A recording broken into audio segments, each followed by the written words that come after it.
Hello friends, welcome to the another video of market analysis. My name is Neema. In this video, I'm going to analyze the market on the basis of today's charts. So we are going to see in the detail Nifty chart, Bank Nifty chart and Sensex chart and see what kind of move market has given us today. So you might have worked in the market today and you might be aware about the reversal happened in the second half of the day. So let's go into the more details and see what decision points we had today. What are the opportunities market has given us and what opportunities we could catch to take our trade, and whether our trades were successful or whether the stop loss hit or whatever other conditions formed. So we can see that in details on the C chart as well as on the PE chart. And along with that, we are going to do the analysis or the future trend analysis or future planning for tomorrow on the basis of our decision points. So let's go to the Nifty chart and see what happened in the market.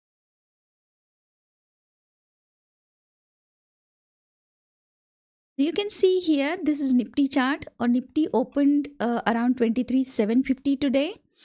तो यहाँ पे open होने के बाद suddenly Nifty has given us a fall 4-5 minutes के लिए ही था, लेकिन उसके बाद we can see a little consolidation around 23,640. तो ये हमारा डिसीजन पॉइंट लेवल था आज का और यहाँ तक हमने कोई ट्रेड नहीं लिया था मार्केट में.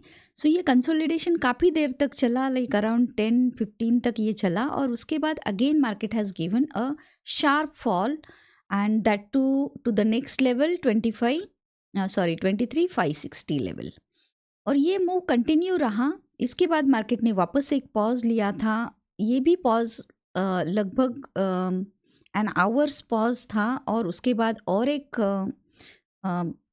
एक्सटेंशन हमें मिला था, डाउन साइड एक्सटेंशन 23,500 लेवल तक. तो यहाँ पे आप देख सकते हैं 23,500 लेवल पे, जो कि एक राउंड नंबर होता है. Round number is always our decision point whether it is marked on the chart और not. Sometimes I do not mark so many levels, लेकिन ये हमारा एक इम्पॉर्टेंट डिसीजन पॉइंट होता है जहाँ पे मैं हमेशा एक नज़र बना के रखती हूँ, क्योंकि ऐसे लेवल्स से मार्केट जनरली रिजेक्शन देता है. तो आज के लिए निफ्टी का, बैंक निफ्टी का और सेंसेक्स के लेवल्स डिफरेंट थे. हर एक बार वो राउंड नंबर नहीं रहेगा, may be different levels, support levels रहेंगे. तो आज का जो नेक्स्ट वाला सपोर्ट था वो 23,460 था, लेकिन उसके पहले ही 23,500 पे ही निफ्टी ने यहाँ से ही रिजेक्शन दे के मार्केट में एक बुलिश साइड के मूव का यहाँ पे स्टार्ट हुआ था. लेकिन अगर आप जाएंगे बैंक निफ्टी के चार्ट पे, तो बैंक निफ्टी में ये जो मूव था ये काफ़ी लेट आया. 1230 निफ्टी में आया था, लेकिन यहाँ पे 1230 पे नहीं आया. यहाँ से भी मार्केट ने 49,500 से 400 तक और थोड़ा सा एडिशनल 100 पॉइंट का मूव यहाँ पे बैंक निफ्टी ने दिया था. और इसके बाद ही बायर्स की एंट्री यहाँ पे हमें दिखाई.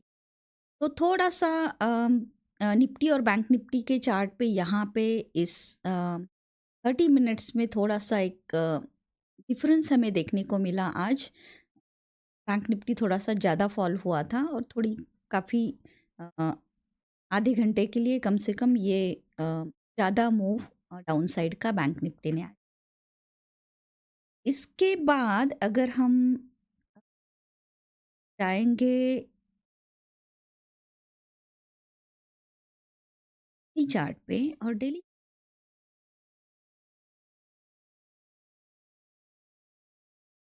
चार्ट पे अगर आप देखेंगे तो यहाँ पे हम लोग ये जो नेकलाइन है यहाँ पे 49,835 लेवल पे, ये जो नेकलाइन था ये हमारा एक इम्पॉर्टेंट सपोर्ट एरिया था, जहाँ से एक्सपेक्टेड था कि यहाँ से ही मार्केट आज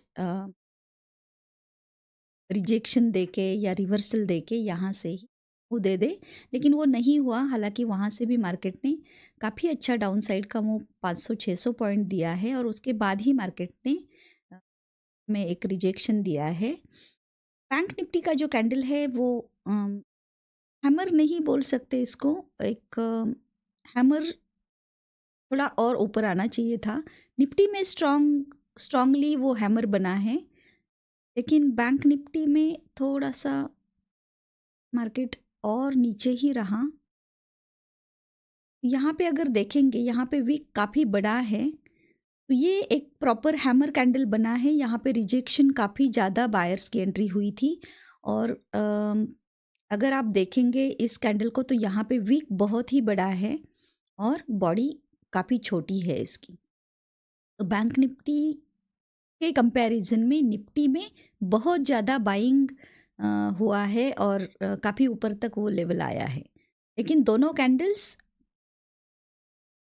we can consider them as bullish candles even though they are red, क्योंकि ऐसे कैंडल्स, जब ऐसे हैमर कैंडल बनते हैं at the end of the down trend, तो उसको एक बुलिश साइन हम मानते हैं, क्योंकि काफ़ी रिजेक्शन नीचे से आता है और बायर्स की काफ़ी एंट्री हो चुकी होती है। तो हम इसको एक बुलिश कैंडल करके ही ट्रीट करेंगे कल के लिए, और फिर देखेंगे कि यहाँ से हमें, जहाँ पे आज मार्केट क्लोज हुआ है, वहाँ से हमें कुछ बाइंग की साइड में और मोमेंटम देखने को मिलता है या नहीं मिलता है। अगर वो मिलता है यहाँ पे, तो हम जाएंगे बाइंग साइड में। तो ऑलरेडी एक मूव, एक एक्सटेंशन हमें यहाँ मिल चुका है, तो यहाँ पे थोड़ा सा कंसोलिडेट करके, या फिर अगर यहाँ पे कोई भी सपोर्ट लेके मार्केट ऊपर के साइड जाता है, तो डेफिनेटली हम लोग कॉल के साइड में कुछ बाइंग करेंगे। और यहाँ से अगर मार्केट सस्टेन नहीं हो पाता, जो भी आज मार्केट ने यहाँ से रिजेक्शन दिया है उसको ओवरराइट करता है मार्केट, और फिर फॉल करना वापस शुरू करता है, तो हम पी के साइड में कुछ अपॉर्चुनिटी देखेंगे और हम सेलिंग साइड में जाएंगे। तो ये जो लेवल है, परफेक्ट लेवल है आज का, जहाँ पे मार्केट क्लोज हुआ है। हमें सिर्फ कल देखना है ओपनिंग के बाद कि हमें हमारे एंट्री क्राइटेरिया के अकॉर्डिंग कोई एंट्री अपॉर्चुनिटी मिलता है क्या, क्योंकि हर बार ये नहीं होता है कि ब्रेकआउट में या ब्रेकडाउन में ही हम एंट्री करें। जैसे कि आज का ट्रेड था, वो इस लेवल पे, जिस लेवल पे मैंने शुरू किया था, वो एक ब्रेकडाउन कैंडल था। तो हमेशा हर रोज़ ब्रेकआउट या ब्रेकडाउन कैंडल पे ही हमें एंट्री मिलेगा, ये पॉसिबल नहीं है।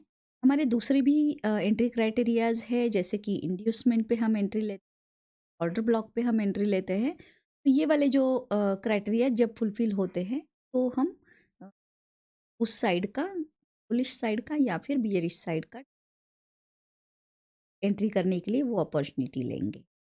तो ये था निफ्टी, बैंक निफ्टी के बारे में। अभी चलते हैं सेंसेक्स के चार्ट पे। मैंने एक्चुअली आज का एंट्री बनाया था। ये 1 मिनट का चार्ट है, पहले 1 मिनट से ही शुरू करते हैं। मार्केट जब फॉल करना शुरू हुआ था, तो उसके बाद यहाँ पे जो ये इक्वल हाइज बने थे, वो मैंने मार्क करके रखे थे, और इक्वल हाइज के बाद जब मार्केट ने यहाँ पे ब्रेकडाउन किया, और ये जो हमारा डीपी लेवल था 930 940 लेवल ब्रेकडाउन किया, तो ये जो ब्रेकडाउन है उसमें मैंने एंट्री लिया। ये बना था 1020 के कैंडल पे मेरा एंट्री, और इस पे इसके बाद 10-12 मिनट में ही मैंने इसमें से आगे जाके, मार्केट काफ़ी स्लगिश हुआ था, स्लो मूवमेंट था आज का। इसके ये 2 कैंडल के बाद, 3 कैंडल के बाद मार्केट इतना मोमेंटम नहीं दिखा रहा था, बहुत ही स्लो कैंडल्स चल रहे थे।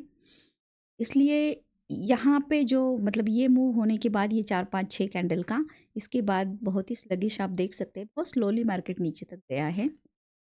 और हमारा जो नेक्स्ट डीपी लेवल था 77,562 का, इसको भी मार्केट ने अचीव किया, बहुत स्लोली इसको ब्रेक किया, और उसके बाद भी 100 पॉइंट का मूव देने के बाद ही मार्केट ने हमें रिजेक्शन दिया है यहाँ से, और रिवर्सल साइन इस बड़ी कैंडल में 1244 के कैंडल में आए हैं। वैसे तो निफ्टी के चार्ट पे बहुत पहले ही आया था 1230 पे, लेकिन बैंक निफ्टी में और सेंसेक्स में थोड़ा सा लेट आया, उसके बाद भी काफ़ी कंसोलिडेशन यहाँ पे इस लेवल पे हुआ था और उसके बाद ही मार्केट ने अपसाइड का मूव दिया था। तो इस टाइम पे जब ये कंसोलिडेशन यहाँ पे बन रहा था तब मैंने कोई भी सी साइड का ट्रेड यहाँ पे इनिशिएट नहीं किया था, प्लान भी नहीं किया था। लेकिन बाद में जब यहाँ से ये जो ब्रेकअप स्ट्रक्चर यहाँ पे हो गया इस लेवल पे 670 पे, तो उसके बाद मैंने ट्रेड कॉल साइड का लेने का प्लान बनाया था। और यहाँ पे अगर आप देखेंगे तो यहाँ पे एक अच्छा मतलब ये सेकंड वाला ब्रेकअप स्ट्रक्चर यहाँ पे हो गया था और इस कैंडल पे 1343 की कैंडल पे मैंने सी साइड का ट्रेड इनिशिएट किया था। मैंने ऑर्डर भी डाला था जो कि लिमिट ऑर्डर होने की वजह से यहाँ पे एग्जीक्यूट नहीं हुआ। नेक्स्ट कैंडल में मॉडिफाई करते करते ये 2 कैंडल पूरे वेस्ट हो गए और इस दोनों कैंडल में काफ़ी अच्छा मूव हुआ 800 टू 900 और उसके भी ऊपर यहाँ तक 970 तक 2 ही कैंडल में अच्छा मूव मतलब मिला था। लेकिन अनफॉर्चुनेटली वो जो इस कैंडल में मैंने एंट्री डाला था अराउंड 325 में कोशिश कर रही थी। फर्स्ट मेरा ऑर्डर एग्जीक्यूट नहीं हुआ 25 पे, 50 पे भी एग्जीक्यूट नहीं हुआ और उसके बाद यहाँ जाके थर्ड कैंडल पे मेरा ऑर्डर एग्जीक्यूट हुआ 376 पे। तो यहाँ पे मैंने वो एंट्री बनाया था और उसके बाद क्योंकि ये मूव ऑलरेडी निकल चुका था हाथ से 3 अच्छे बड़े कैंडल्स में, तो उसके बाद मैंने ज़्यादा उस ट्रेड में रहना सही नहीं समझा। 8-10 मिनट के बाद ही मैंने इसमें से एग्ज़िट ले लिया। उसके बाद हालांकि बहुत अच्छा और भी चला, एक थोड़ा सा पुल बैक देने के बाद और थोड़ा सा यहाँ पे मूव हमें देखने को मिला है। और इसमें अगर देखेंगे आप तो काफ़ी इस लेवल के बाद भी मार्केट ऊपर गया है। आज के हाई को टच नहीं कर पाया एक्चुअली, तो हाई 316 पे था उसको टच नहीं किया मार्केट ने और फिर वहाँ से ही एक पुल बैक हमें देखने को मिला है। यहाँ पे मैं वॉच कर रही थी मार्केट को, एक्चुअली काफ़ी शार्प था ये जो 225 के कैंडल में जो आया था रिजेक्शन यहाँ पे, ये काफ़ी स्ट्रांग था। लेकिन इतना लेट ट्रेड में कोई एंट्री और करने का मेरा कोई प्लान नहीं था। तो यहाँ पे ऊपर टॉप पे जाके अगर आप कोई भी रिजेक्शन आपको कैच करना है, रिवर्सल आपको कैच करना है, तो वहाँ पे एक आपका एंट्री क्राइटेरिया वहाँ पे सही होना चाहिए। या तो आपका डिसीजन पॉइंट लेवल वहाँ पे होना चाहिए, सपोर्ट या रेजिस्टेंस लेवल। तो जब ऊपर मार्केट जाता है तो हम देखते हैं कि कोई रेजिस्टेंस लेवल यहाँ पे हो या फिर इक्वल हाइज वहाँ पे हो या फिर वहाँ पे हमें लिक्विडिटी ग्रैब करके इंड्यूसमेंट वहाँ पे मिलना चाहिए ताकि हम उस ट्रेड में एंटर कर पाए। तो अगर ये मिडल ऑफ द डे रहता तो हम यहाँ पे भी एक अपॉर्चुनिटी ले लेते, लेकिन ये एंड ऑफ द डे क्या होता है उसके बाद थोड़े से कैंडल्स के बाद तो मार्केट ख़त्म होने का टाइम आता है। तो बीइंग इंट्राडे ट्रेडर हमें तो वैसे भी बंद करना पड़ता है, इसलिए यहाँ पे ऐसे टाइम पे अगर कोई ट्रेड मिलता है तो उसका कोई यूज़ नहीं होता है क्योंकि उसके बाद हमारे पास ज़्यादा टाइम बचा हुआ नहीं रहता। और फिर 3 o'clock एक बहुत ही ज़्यादा वोलेटाइल कैंडल आ जाता है, मास्टर कैंडल आ जाता है, तो उसका भी हमें ध्यान रखना पड़ता है। मैं हमेशा उसका ध्यान रखती हूँ कि 3 o'clock का जो कैंडल है उसमें हम ना फंसे क्योंकि वो उल्टे साइड में हम लेके जाता है। कभी कभी स्टॉप लॉस भी टाइम पे हिट नहीं होता है, तो ऐसा भी नहीं होना चाहिए। तो ये सब साइकोलॉजिकल पॉइंट्स है। हर एक वीडियो जब मैं रिकॉर्ड करती हूँ तो जो भी साइकोलॉजिकल पॉइंट्स मैं यूज़ करती हूँ, जो भी रूल्स मैं एक्सप्लेन मतलब यूज़ करती हूँ खुद के लिए जो बना के रखे हैं, वो मैं हर एक वीडियो में बताने की कोशिश करती हूँ। तो आई होप आपको जब आप ये वीडियो सुनते होंगे तो जो भी मैं बताती हूँ, जो भी साइकोलॉजिकल पॉइंट्स मैं बताती हूँ, मेरे रूल्स बताती हूँ, क्या मैं फॉलो करती हूँ, मेरे एंट्री क्राइटेरियाज़ क्या होते हैं, तो आई होप आपको वो हेल्पफुल होता होगा आपके ट्रेडिंग जर्नी में। अगर ऐसा है आपको मेरे कुछ पॉइंट्स अच्छे लगते हैं या किसी पॉइंट्स के बारे में आप और एक्सप्लेनेशन जानना चाहते हैं मुझसे, तो कमेंट में मुझे लिख के भेजिए। तो नेक्स्ट वीडियो में मैं उसका एक्सप्लेनेशन देने की कोशिश ज़रूर करूँगी। मेरा वीडियो मैक्सिमम रीच के लिए अपने फ्रेंड्स के साथ अपने ग्रुप्स में शेयर कीजिए, उसकी लिंक शेयर कीजिए so that maximum people can view it. जब मैं लाइव आती हूँ तो मेरी कोशिश ये रहती है कि मैक्सिमम एक्सप्लेनेशन, मार्केट एनालिसिस या फिर जो भी ट्रेड्स में लेती हूँ उसके एंट्री क्राइटेरियाज़ ये मैं एक्सप्लेन करूँ ज़्यादा से ज़्यादा। तो मेरे लाइव के नोटिफिकेशन के लिए आप चैनल को सब्सक्राइब कीजिए और बेल आइकॉन भी दबाना, ताकि आपको ये नोटिफिकेशन टाइम पे मिले और आप लाइव में मेरे साथ बैठ पाए, सीख पाए और क्वेश्चंस पूछ पाए। तो मैं कोशिश करूँगी आपके जो भी क्वेश्चंस है, क्वेरीज है, उसको रिजॉल्व करने की। तो this was all about today's trade actually. अभी देखते हैं थोड़े से डीपी लेवल्स हमारे कल के लिए क्या रहेंगे। तो will go back to 5 minutes chart और देखेंगे कि अभी डीपी लेवल्स जो ये थे, ये हर रोज़ चेंज होते हैं। जैसे जैसे मार्केट एडवांस होता है तो डीपी लेवल्स चेंज होते जाते हैं। तो जो ऊपर वाले लेवल्स हैं ये वाले चेंज नहीं होंगे। 78,462 सेम रहेगा। ये वाला डीपी लेवल जो है 77,940 वाला सेम रहेगा। सिर्फ ये वाला जो डीपी लेवल है वो चेंज होगा और अभी वो आएगा 77,500 पे। तो ये वाला एक लेवल सेंसेक्स के लिए चेंज हो जाएगा। और फिर चलते हैं अभी बैंक निफ्टी के चार्ट पे।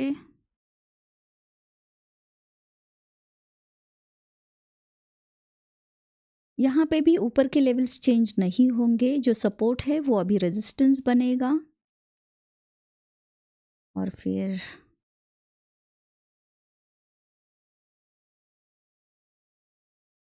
ये जो यहाँ पे जहाँ से मार्केट ने रिजेक्शन दिया है आज, वहाँ पे एक डीपी लेवल हमारा बनेगा, वो भी हम मार्क करते हैं इस कलर में। सो 49,400 ये हमारा डीपी लेवल रहेगा कल के लिए, क्योंकि यहाँ से मार्केट ने आज रिवर्सल दिया है हमें। तो कल अगर मार्केट वापस नीचे आता है, जैसे ही खुलता है कभी कभी बड़ी बड़ी कैंडल्स के साथ मार्केट वापस फॉल करना शुरू करता है, जैसे कि आज भी हुआ था। तो ऐसा अगर हो जाता है तो हम सबसे पहले जो लेवल देखते हैं वो देखते हैं यस्टरडेज लो। तो यस्टरडे का मतलब आज का लो कल के लिए सपोर्ट बन सकता है। इसको स्विप करके मार्केट ऊपर जा सकता है या फिर इसको ब्रेक डाउन करके मार्केट यहाँ से भी नीचे जा सकता है। तो इस लेवल पे हम ध्यान रखेंगे जब भी हम ट्रेड में एंट्री करते हैं। तो हम टारगेट इसलिए करते हैं नेक्स्ट लेवल तक, ताकि बीच में जो मूव है वो हमें कैच करने को मिले, क्योंकि ऐसे वाले जो लेवल्स है वहाँ पे बहुत सारे डिसीजंस ट्रेडर्स बनाते हैं। बायर्स या सेलर्स का चेंज इन हैंड होता है, वो पोजीशन चेंज करते हैं। कोई बाय किया हुआ है तो सेल करता है, सेल किया हुआ है तो बाय करता है। तो ऐसे लेवल में हमें नहीं फंसना है, इसलिए हम क्या करते हैं, हमारे डिसीजंस भी हम लोग मार्केट प्लेयर्स के साथ, बड़े प्लेयर्स के साथ ही लेते हैं, ताकि जब ये डाउनफॉल चला आता है तो हमें नेक्स्ट वाले लेवल्स पता होने चाहिए जहाँ पे हम भी एग्जिट करें और उस ट्रेड से बाहर आए। तो यहाँ पे ऐसे लेवल्स पे हम ध्यान रखते हैं। तो ये हमारा डिसीजन पॉइंट रहेगा और उसके नीचे वाला डिसीजन पॉइंट सेम रहेगा 48,900 पे, वो सेम एज अ सपोर्ट वैसे ही रहेगा। उसके बाद निफ्टी में जाएंगे तो निफ्टी में ये जो लेवल्स है वो सेम रहेंगे, सपोर्ट बन जाएगा अभी ये लेवल सेम रहेंगे 23,650 पे। ये लेवल अभी वैलिडेट नहीं रहेगा, क्योंकि इसको ऑलरेडी मार्केट ने इस लेवल को ब्रेक करके मार्केट नीचे आया है। तो अभी इसकी वैलिडिटी ख़त्म हो गई और ये लेवल अभी 500 पे, यहाँ पे ये लेवल चेंज हो जाएगा। और ये जो प्रीवियस लेवल है ये तो लास्ट मंथ का 23,462, इसको मार्केट ने अभी तक ब्रेक नहीं किया है। अगर मार्केट यहाँ सस्टेन ना हो के वापस नीचे आ जाता है तो 500 को ऑलरेडी मार्केट ने एक सपोर्ट लिया था, लेकिन उसको भी ब्रेक करके मार्केट और इसको भी क्योंकि ये बहुत ही पास में है लेवल्स, तो इसको ब्रेक करके इजीली मार्केट नीचे जा सकता है। कि जब मार्केट नीचे जाता है या बड़ा फॉल आता है, बड़ा मोमेंटम आता है, तो कोई भी लेवल मार्केट के लिए डिफ़िकल्ट नहीं होता। मार्केट एक के बाद एक सब लेवल्स ब्रेक करके नीचे जाता है। तो हम देखेंगे कल मार्केट कहाँ खुलता है। जैसे मैंने पहले बताया, यहाँ पे अगर फ्लैट खुलता है या थोड़ा सा गैप अप या गैप डाउन भी खुलता है, तो भी यहाँ पे हम ट्रेडिंग अपॉर्चुनिटी हमारी कौन से साइड मिलती है वो पहले देखेंगे और फिर ट्रेड में एंटर करेंगे। तो this was all about Nifty, bank Nifty and Sensex. तो मैंने अपने आज के ट्रेड्स भी आपको एक्सप्लेन किए हैं, वो मैंने रिकॉर्ड भी किया है। तो जो भी रिकॉर्डिंग है इसके बाद आप देख सकते हैं। इसके बाद इमीडिएटली जैसे ही मैं अभी बात करना बंद कर दूंगी, उसके बाद ही आप कंटिन्यूएशन में उसको देख सकते हैं। तो उसको वॉच कीजिए। और अगर आपको ये डिसीजन पॉइंट्स या फिर मेरे एंट्री क्राइटेरियाज, मेरे स्ट्रैटेजीज सीखना है, तो आप मेरे वेबसाइट को विजिट कर सकते हैं www.neemadptrader.com। उस पर मेरे कोर्सेस अवेलेबल है, उसको आप बाय कर सकते हैं, वहाँ से आप देख सकते हैं और फिर लाइव में मेरे साथ जुड़ सकते हैं। कोई भी कोर्स बाय करता है तो उसके बाद एवरी वीक उनको ज़ूम मीटिंग में या फिर यूट्यूब लाइव में मेरे साथ ट्रेड करने का मौका भी मिलेगा। और फिर क्वेश्चन एंड आंसर्स वो वहाँ पे पूछ सकते हैं, क्वेरीज पूछ सकते हैं, और फिर ज़्यादा एक्सप्लेनेशन किसी भी चीज़ का उनको चाहिए, लाइक मेंटरशिप, तो उनको वो भी सपोर्ट उसके बाद दिया जाएगा। तो आप जाके देख सकते हैं, वेबसाइट को विज़िट कर सकते हैं और रिकमेंड भी कर सकते हैं आपके फ्रेंड्स को जो कि बिगिनर्स है और जो कि मार्केट में अभी भी स्ट्रगल कर रहे हैं, जिनके अभी भी कोई स्ट्रेटजीज़, कोई रूल्स अभी भी फॉर्म नहीं हो रहे हैं। उन लोगों के लिए ये सब सपोर्ट अभी। तो thank you so much for watching this video. Have a wonderful day ahead.